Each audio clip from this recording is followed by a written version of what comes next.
over the double team. Oh! It's a golden dagger. Night. Curry unconscious in the fourth. Davis with a rebound. Up ahead for Booker. Exclamation point. He's a bad boy. Night. 8 threes for Curry. He has sent the French crowd into a frenzy they will never forget. Noah Eagle on the call on NBC as Steph Curry went unconscious in the fourth quarter as Team USA wins gold in men's basketball 98-87 on Saturday. We had two insanely good basketball games in the semifinals and the finals for the men's team, and two insanely good basketball games for the men's and women's gold medal games, USA versus France. But Steph Curry, 8 of 13 from the field, 8 of 12 from three. In that fourth quarter, the final 2.5 minutes where he buried 4 of them, snatched the soul of the French national team. The French haven't seen shots like that since the Napoleonic Wars. Oh, my God. Well, he went history on us, folks. Yeah. There he is. Babe. There he is. But I was sitting in my living room watching that game, and I was cussing under my breath endlessly just how horrid the U.S. was playing for long portions of that game.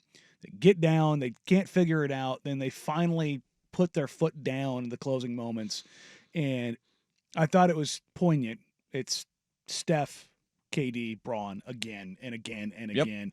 And in those closing 3 minutes, Steph hits the first three, and you're like, that was a deep three. Okay, but we'll work with that. Gets it again, hits another deep three off the hezzy step back, and you're like, the one over Wemby was insane. The photo from that, it looks AI generated. It looks AI generated. It doesn't make any sense. Then the one we heard there, he gives the ball up to KD, and KD has like this smirk on his face on the opposite wing with the ball, like, "No, you on one, man." Whoop! This is the KD's the best scorer in NBA history. I will not hear other arguments. And he didn't even look at the rim because he knew. He and LeBron were both open. Wide open. They were the two of the best players in the world were wide open, and they're like, "Nope, chef, go get it." He hits that ball went up in the air. I'm like, "There's no bleeping way," is what I yelled out as he let it go, and then a ethereal scream when it went in because that shot was dumb. And I've heard people say, or ask, is that Steph Curry's best shot of his career? And I think it is. And you can say that the shot against OKC was the shot, but it's the regular season. This is for a gold medal. This wrapped up the gold medal. This was it. No doubter. And it's over a very good defender in Nick Batum and a second defender, I think it's Cornier. Both outstretched, and he's stepping, falling back, fading away at 35 feet, and it's cash. Yeah. And I think when you talk about importance and memory and like the era, I think that's the shot you play when he goes in the Hall of Fame. I think when you talk about Team USA and you were saying that you were yelling at your TV, I go back to like when you looked at the way that Serbia was playing. They knew that they were going to go to Nikola Jokic. You looked at France. They knew that they were going to go to Victor Wembanyama. With the U.S., it's been so hard because you have those three guys, right? KD, LeBron, and Steph. And it's almost like it's harder for them to figure out who is going to be the hot hand that day, and it takes a little bit longer because what have we seen throughout the entirety of this tournament, right? It was LeBron taking over in closing minutes. It was KD taking over in closing minutes. You had Steph, who was borderline unplayable in pool play. The first 2 games, he was not playable. And then all of a sudden it is he gets the hot hand in the final 2 games. And what was his final stat line from, I think it was was he 17 of 26 in the final 2 games? 2 games, yeah. From 3? That is bananas. It's absolutely nuts. But it's like, it takes Team USA a little bit longer to figure out, all right, which guy is it that's going to take over? And it's frustrating for us all to watch because we all know that there are 3 guys that can take over a game. There's 5 guys when you add Joel Embiid, who started playing a lot better, then went right back down. Devin Booker. Hell, I think we saw Kerr was incredibly what's the word effusive for it? in praise. Effusive in praise.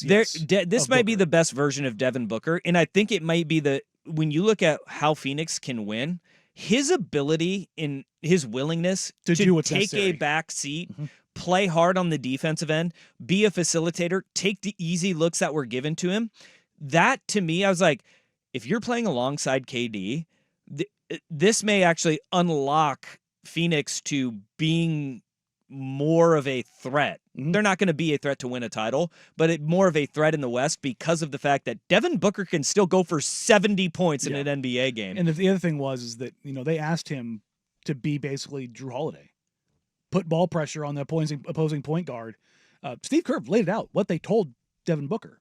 And he did it. And he said, we wanted him to be the opposing ball pressure guy on their point guard, and then offensively keep the ball moving. But if you're wide open, take it. But we want your energy to be expended being gravity offensively, but defensively being a guy that gets after it. And he did that unquestionably without just the complete opposite of Jason Tatum. It's kind of funny that we can talk about Tatum a little bit, but Devin Booker always had the reputation of being kind of what Jason Tatum turned out to be. Well, Booker was that just last year in Phoenix because there was a push and pull of who's the guy in Phoenix. The maturity is it showed KD up. or is it Devin Booker? And it goes back to that. So somebody on social media last year after the FIBA World Championships when we lost to Germany, right? Said Team USA needs a guy who's gonna put his ego to the side and do what it takes to win games.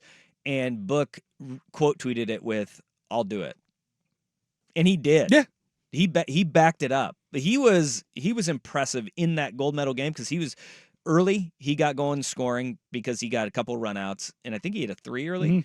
But after that, it was like, all right, I'm gonna do what it takes for us to just get over the hump and win this game. And I have a whole new found respect for Devin Booker. Because that's a really tough thing to do when your entire life you've never been asked to do that. And then you have the ability to do it in a month and a half span. I think the interesting thing coming out of this Olympic cycle is this is pretty clearly Steph, Braun, KD's last Olympic cycle. What does the Olympic team look like going forward? Because it's going to be a drastic shift. And I would not expect Tatum to be a part of this going forward. I don't think he will be, but I think that what the NBA has a problem with right now is there isn't a young player that is American that has the gravity or the ability to just say, hop on my back and let's pull Ant this. tried doing that coming into the Olympics, and and who knows, maybe he grows into can. Because we've seen a lot of growth from him in his first few years in the NBA. Devin Booker, obviously, he could maybe be that guy. Is Cooper Flagg ready in 4 years? That'll be his 3rd year in the NBA. Or will we see a Cooper Flagg have the ability to kind of pull guys along? But outside of that, you're not going to rely on Joel Embiid moving forward. He'll be 35. Anthony Davis will be 34. Victor Wembanyama will be 24. And that's another issue that Team USA is going to have is who are going to be the bigs. I mean, your bigs right now are Chet and Paolo. Yeah. And Paolo's more forward than big. People might call this homerish, but I think there is an outside chance that Donovan Clingan is a guy that starts getting looks. Team-oriented, defender, rim protector. Where did he go to school? Yeah, UConn. I would not be surprised if Dan Hurley ended up being one of the assistant coaches on Team USA. Yeah. That was a hell of a basketball game, though, and that was really fun to watch. And to see the U.S. kind of have to grit their way through an Olympics, I thought it was more exciting. I thought it was better than just they're going to win. They're going to win. It's going to be easy. No, I mean, they had to grind this thing out. The takeaway from me from the Olympics on the men's and women's sides, the losers, for the French team on both sides, they weren't just happy to be there. They were disappointed they lost.